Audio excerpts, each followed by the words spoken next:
Hello friends, Radhe Radhe. कैसे हैं आप सभी? आई होप आप सभी अच्छे होंगे, बढ़िया होंगे, मस्त होंगे। तो देखिए, आज हमारी क्लास है प्रोनाउन का। ठीक है, प्रोनाउन के काइंड्स की। प्रोनाउन के काइंड्स की हमारी ये थर्ड क्लास रहेगी, जिसमें हम प्रोनाउन के काइंड्स को कंप्लीट कर लेंगे आज।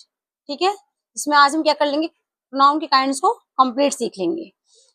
तो देखिए, हम प्रोनाउन की बात कर चुके थे, प्रोनाउन के काइंड्स की बात कर चुके थे। अब आप हमारे 4 काइंड्स रह गए थे प्रोनाउन के, जिनकी हम बात नहीं कर पाए थे। तो आज हम उनको लेके चलते हैं। जो और 3 हमारे और 4 रह गए थे, उनको लेके चलते हैं। ठीक है, तो 5th वाला है हमारा, हम 4 पढ़ चुके थे। हमारा 5 वाला आएगा डेमोन्स्ट्रेटिव प्रोनाउन। ठीक है, हम इम्फेटिक तक पढ़ चुके थे हम। देखिए, डेमोन्स्ट्रेटिव प्रोनाउन होते क्या है, डेमोन्स्ट्रेटिव प्रोनाउन कहते किसे हैं। देखिए, टू इंडिकेट, टू इंडिकेट इशारा करते हैं, बताते हैं। आ थिंग्स, वस्तु के बारे में। पीपल, किसी व्यक्ति के बारे में। नियर, फार। नियर मतलब या तो पास होगा या वो फार मतलब दूर होगी। इन डिस्टेंस मतलब दूरी में, समय में। कोई भी चीज दूरी में या तो पास होगी या फिर दूर होगी। तो डेमोन्स्ट्रेटिव हमें वही बताते हैं, किसी पास या दूर के बारे में। जैसे कि इसके एग्जांपल ले लीजिए। इसके एग्जांपल हैं दिस, दैट, दीज, दोज। ये सभी हमारे इसके एग्जांपल हैं। ठीक है, this, that, these, those. This मतलब यह है, दैट मीन्स वह, दीज मतलब ये, दोज मीन्स वे। ठीक है, ये दोनों सिंगुलर हैं और ये दोनों वही प्लूरल हैं। अब देखिए, आगे हम बात करते हैं।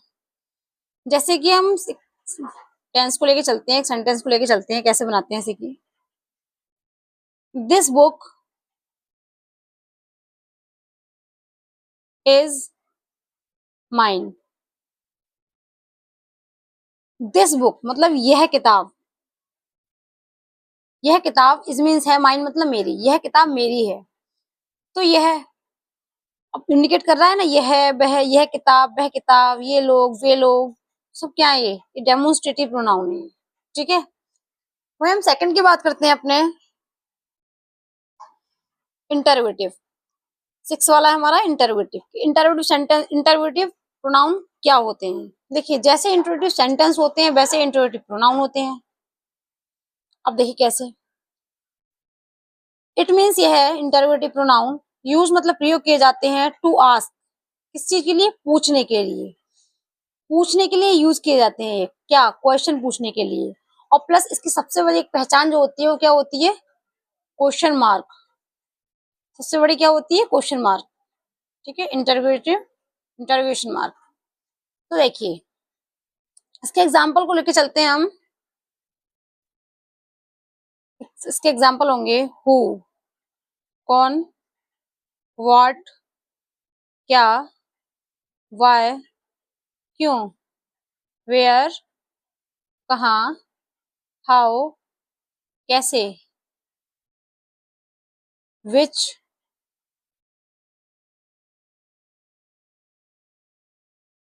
etc। व्हेन, बहुत सारे होते हैं।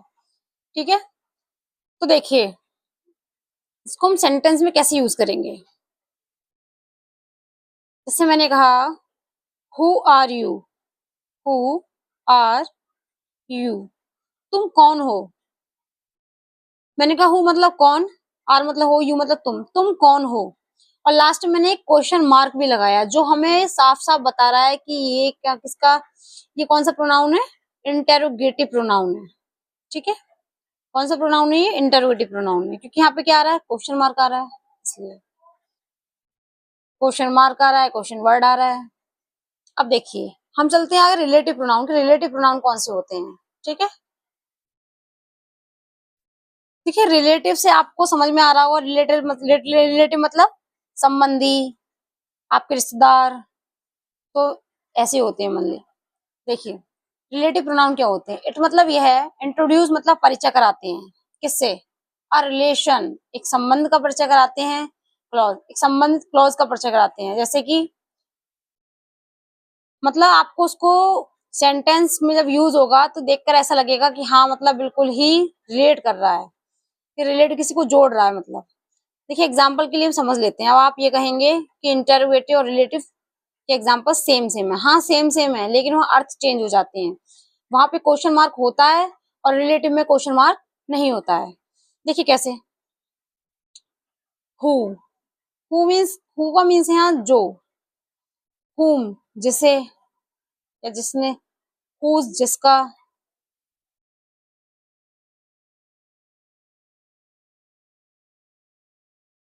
दैट मीन्स है यहाँ जो, विच जिसका जिसकी जिसके। ठीक है। अब देखिए कैसे, पहले आप समझ लीजिए उसके बाद मैं आपको समझाती हूँ। मुझे पता है आपको कंफ्यूज हो रहा होगा। अब देखिए बहुत कंफ्यूजन में है आप लोग। देखिए मैं एक सेंटेंस लेके चलती हूँ। This is the chair.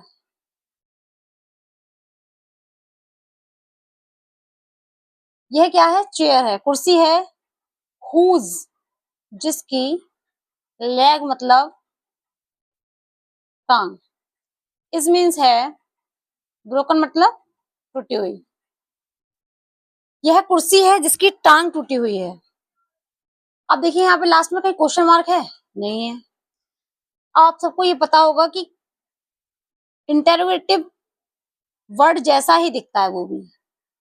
तो ये क्या है, ये रिलेटिव प्रोनाउन है। अब कैसे रिलेट कर रहा है, देखिए ये चेयर है, ये वही चेयर है हु जिसकी लेग इज ब्रोकन, जिसकी टांग क्या है, टूटी हुई है। तो यहाँ पे ये नहीं आया हुज किसकी टांग टूटी हुई है, नहीं। हुज जिसकी, लेग मतलब टांग, इज मीन्स है ब्रोकन मतलब टूटी हुई, जिसकी टांग टूटी हुई है। या वही चेयर है, या यह चेयर है जिसकी टांग टूटी हुई है। ठीक है। तो आप कैसे लगाएंगे, यहाँ पर देखिए पहली बात तो क्या नहीं है, क्वेश्चन मार्क नहीं है। दूसरी बात, जब कभी भी इंटेरोगेटिव वर्ड या इंटरोगेटिव वर्ड आते हैं तो हमेशा स्टार्टिंग में ही आएंगे ज्यादातर। स्पेशली वो कहाँ आएंगे, स्टार्टिंग में ही आएंगे। वो स्टार्टिंग में हो, लास्ट में फुल स्टॉप, लास्ट में क्वेश्चन मार्क हो, तो समझ जाइएगा कि वो इंटरोगेटिव प्रोनाउन की बात हो रही है, यहाँ पर रिलेटिव प्रोनाउन की बात नहीं हो रही है। ठीक है। अब ये रिलेटिव प्रोनाउन है क्योंकि यहाँ पे लास्ट में क्वेश्चन मार्क भी नहीं है, और मैंने उसको आपको अर्थ भी बता दिया कि जो अर्थ है, मीनिंग है इसका, वो चेंज हो जाता है। ठीक है। हाँ। अब देखिए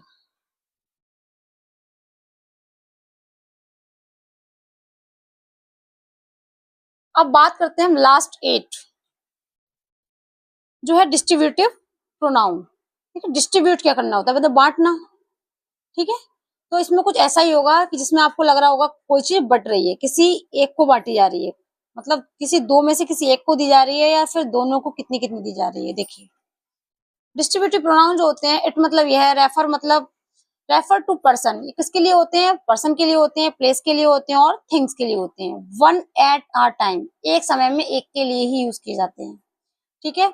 मतलब समय, एक समय में हम किसी एक को यूज करेंगे। जैसे मान लीजिए मैंने क्या कहा, एक लड़की है मोहिनी, और वहीं पर एक लड़की और है आरती।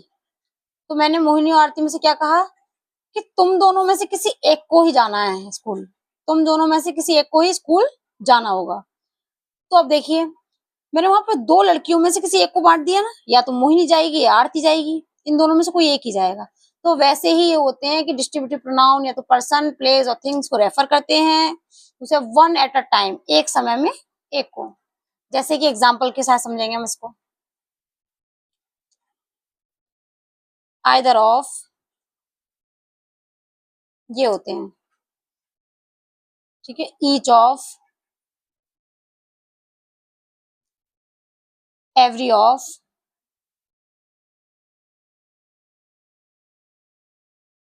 Neither of.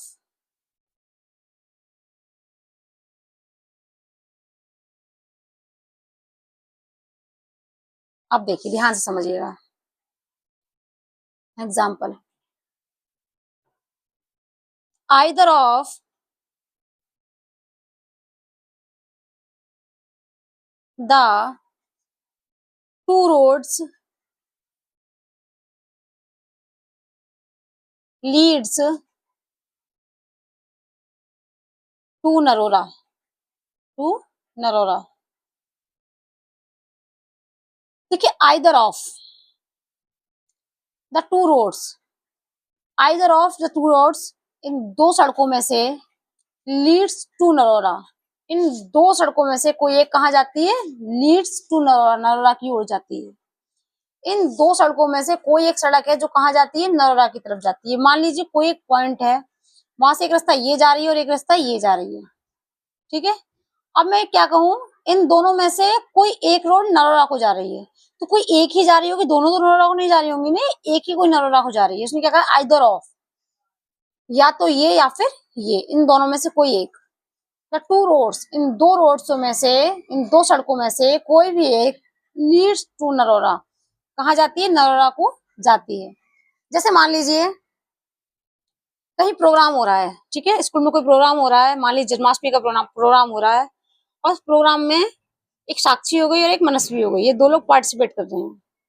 वहीं मैं क्या बोलने लगूं, मैंने कहा या फिर किसी टीचर ने कहा कि आप दोनों में से कोई एक ही कृष्ण बनेंगी, या फिर आप दोनों में से कोई एक ही बच्चा ऐसा है जो पार्टिसिपेट करेगा, तो या तो मनस्वी करेगी या साक्षी करेगी, इन दोनों में से एक ही करेगा, क्योंकि उन्होंने पहले ही बोल दिया कि दोनों में से कोई एक। तो ऐसे ही आइदर ऑफ, या तो ये या फिर ये, इन दोनों में से कोई एक ही रोड जाएगी नरोरा के लिए। तो ऐसे ये होते हैं डिस्ट्रीब्यूटिव प्रोनाउन। अब देखिए आज हमारा प्रोनाउन के काइंड्स का जो टॉपिक था वो फिनिश हो चुका है, ठीक है, कंप्लीट हो चुका है मतलब पूरा। अब देखिए अगर आपको कोई भी डाउट है, कहीं भी कैसा भी डाउट है, तो उसको कमेंट सेक्शन में बताना ना भूलिएगा। और हाँ एक बात और, अगर आपको कोई भी टॉपिक समझना है या फिर समझ में नहीं आता है, कहीं दिक्कत करता है, कहीं आपको डाउट रह जाता है, तो आप उसको कमेंट सेक्शन में बता दिया कीजिए, जिसके लिए मैं अगली क्लास या उसी दिन आपके लिए क्लास अलग से बना दूं उस चीज के लिए कि हाँ आपको ये समझ में नहीं आ रहा, तो शायद आपका डाउट जो है वो अच्छे से क्लियर हो जाएगा, ठीक है, कोई दिक्कत भी नहीं रहेगी उसमें। फिर आप भी खुश, हम भी खुश, ठीक है। फिर तो फ्रेंड्स आज की हमारी क्लास कंप्लीट हो चुकी है और हमारे काइंड्स ऑफ प्रोनाउन भी कंप्लीट हो चुके हैं। Thank you and thanks for watching my video. जय हिंद, बढ़िया रहिए, मस्त रहिए।